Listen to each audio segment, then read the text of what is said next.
January 21, 2026 Taj West End Bangalore, the Association of Karnataka Microfinance Institutions hosted the Microfinance Karnataka Summit 2026, bringing together policymakers, regulators, industry leaders and development institutions on one powerful platform. The summit focused on inclusive growth, rural livelihoods, job creation and the evolving microfinance customer in Karnataka.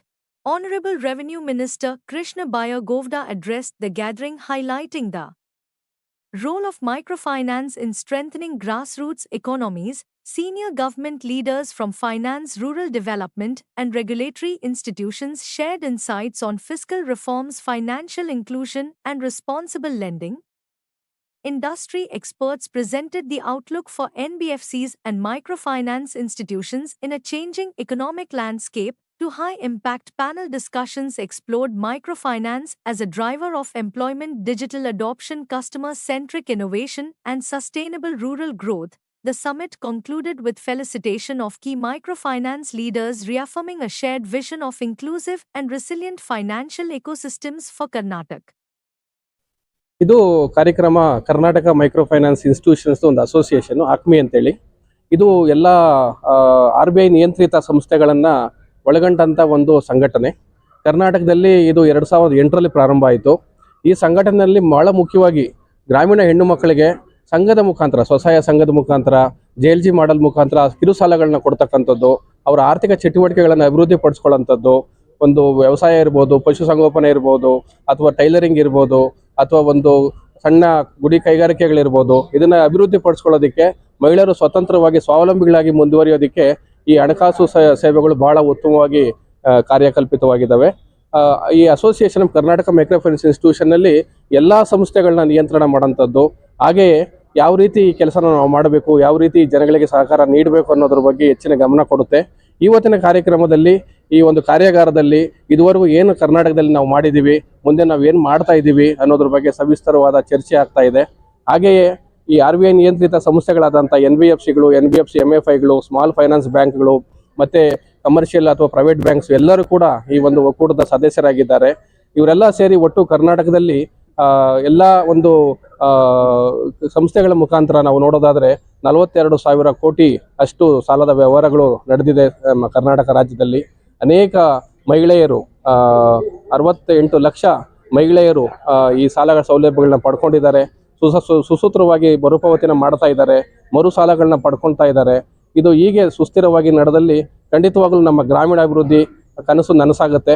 ಆ ನಿಟ್ಟಿನಲ್ಲಿ ಸಂಸ್ಥೆ ಕೆಲಸ ಮಾಡ್ತಾ ಇದೆ. ನಿಮ್ಮ ಸಂಸ್ಥೆ ಪ್ರಾರಂಭವಾಗಿ ಎಷ್ಟು ವರ್ಷ ಆಯ್ತು? ಇದುವರೆಗೆ ಎಷ್ಟು ಜನ ಇದು ಲಾಭ ಪಡೆದಿದ್ದಾರೆ?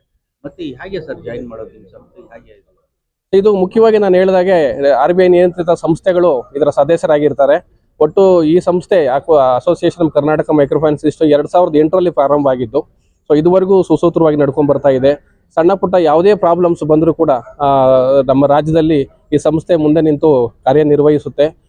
ಮುಖ್ಯವಾಗಿ 2010ರಲ್ಲಿ ಆದಂಥ ಆಂಧ್ರ ಕ್ರೈಸಿಸ್ ಅಲ್ಲಿ ಕೂಡ ಹೆಲ್ಪ್ ಆಯಿತು. 2009ರಲ್ಲಿ ಆದಂಥ ಕೋಲಾರ ಸಿಚುವೇಶನ್ನು, ರಾಮನಗರ ಸಿಚುವೇಶನ್ನು, ಅದಾದಮೇಲೆ 2016ರಲ್ಲಿ ಆದಂಥ ಡಿಮಾನಿಟೈಸೇಷನ್ ಇಂಪ್ಯಾಕ್ಟು, 2020 ಮೇಲೆ ಆದಂಥ ಏನು ನಮ್ಮದು ಕೋವಿಡ್ ಪ್ರಾಬ್ಲಮ್ಸು, ಮತ್ತು ಈಗ ಲಾಸ್ಟ್ ಒಂದು 2 ವರ್ಷದಲ್ಲಿ ಕೂಡ ಸಾಕಷ್ಟು ಸಮಸ್ಯೆಗಳು ಬಂದಾಗ ಈ ಒಂದು ಒಕ್ಕೂಟ ಮುಂದೆ ನಿಂತು ರೆಗ್ಯುಲೇಟರ್ ಜೊತೆ, ಗೌರ್ಮೆಂಟ್ ಜೊತೆ ಎಲ್ಲರ ಸಹಭಾಗಿತ್ವದೊಂದಿಗೆ ಸಮಸ್ಯೆಗಳನ್ನ ಬಗೆಹರಿಸಿ ಈ ಒಂದು ಕಾರ್ಯವನ್ನು ಸುಸೂತ್ರವಾಗಿ ಮುಂದುವರಿಸಿಕೊಂಡು ಹೋಗುವಂಥ ಕೆಲಸ ಮಾಡ್ತಾ ಇದೆ.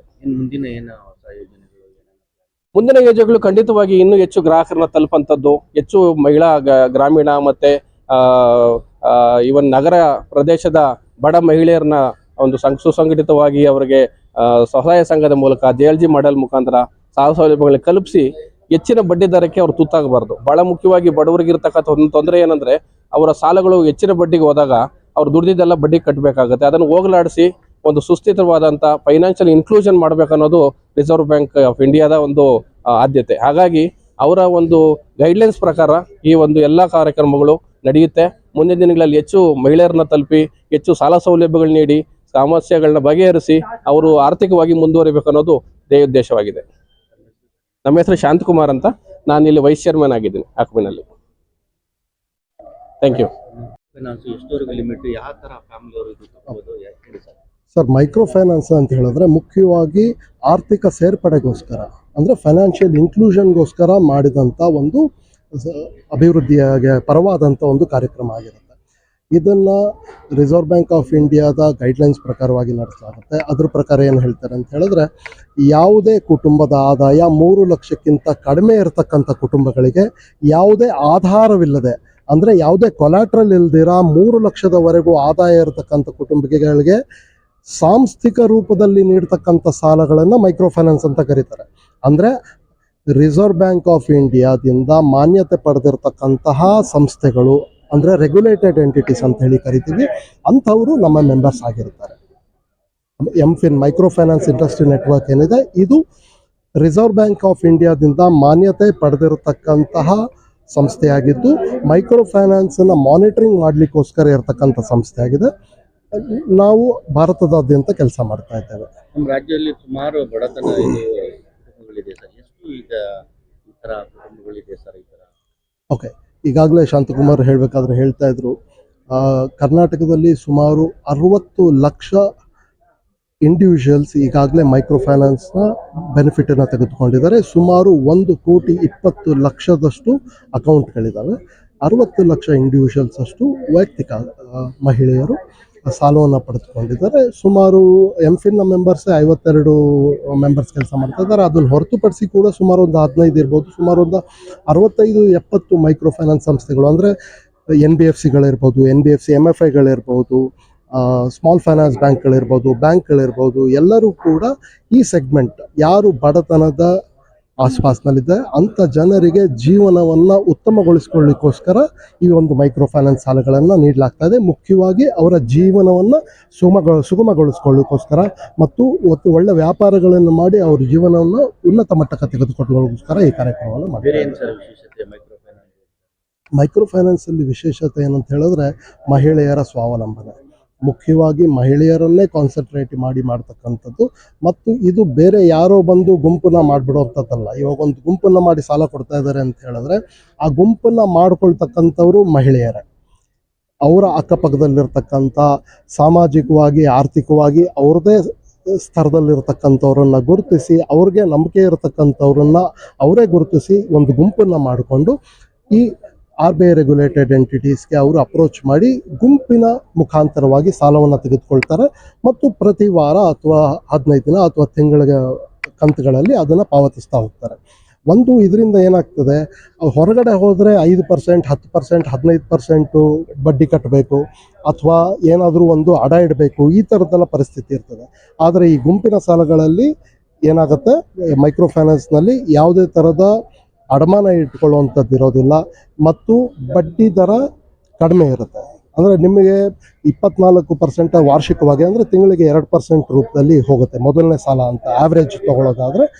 ಹಾಗೆ ಅವರು ಹೆಚ್ಚಿನ ಸಾಲವನ್ನು, ಅಂದರೆ 2ನೇ ಸಾಲ, 3ನೇ ಸಾಲ, 4ನೇ ಸಾಲ ಹೀಗೆ ತಗೊಳ್ತಾ ಹೋದ ಹಾಗೆ ಅವರಿಗೆ ಸಾಲದ ಮೇಲಿರ್ತಕ್ಕಂಥ ಬಡ್ಡಿ ದರ ಕೂಡ ಕಡಿಮೆ ಆಗ್ತಾ ಹೋಗ್ತದೆ. ಎಷ್ಟು ಲಕ್ಷದವರೆಗೂ ಸಾಲ ಮ್ಯಾಕ್ಸಿಮಮ್ MFIN ನೀಡಿರ್ತಕ್ಕಂಥ ಗೈಡ್ಲೈನ್ಸಿನ ಪ್ರಕಾರವಾಗಿ ಒಬ್ಬ ಮಹಿಳೆಗೆ ಮ್ಯಾಕ್ಸಿಮಮ್ 2 ಲಕ್ಷದವರೆಗೆ ಸಾಲವನ್ನು ಕೊಡಬಹುದಾಗಿರುತ್ತೆ. ಆಯಿತಾ, ಮ್ಯಾಕ್ಸಿಮಮ್ 4 ಸಂಸ್ಥೆಗಳು ಇತ್ತು, ಈಗ 3 ಸಂಸ್ಥೆಗಳು, ಮ್ಯಾಕ್ಸಿಮಮ್ 3 ಸಂಸ್ಥೆಗಳು 2 ಲಕ್ಷದವರೆಗೆ ಒಬ್ಬ ಮಹಿಳೆಗೆ ಸಾಲವನ್ನು ನೀಡಬಹುದಾಗಿರುತ್ತೆ. ಮಂಜುನಾಥ್ ಅಂತ ಹೇಳಿ ಮೈಕ್ರೋ ಫೈನಾನ್ಸ್ ಇಂಡಸ್ಟ್ರಿ ನೆಟ್ವರ್ಕ್ನ ಸೌತ್ ರೀಜನಲ್ ಹೆಡ್ ಆಗಿದೆ.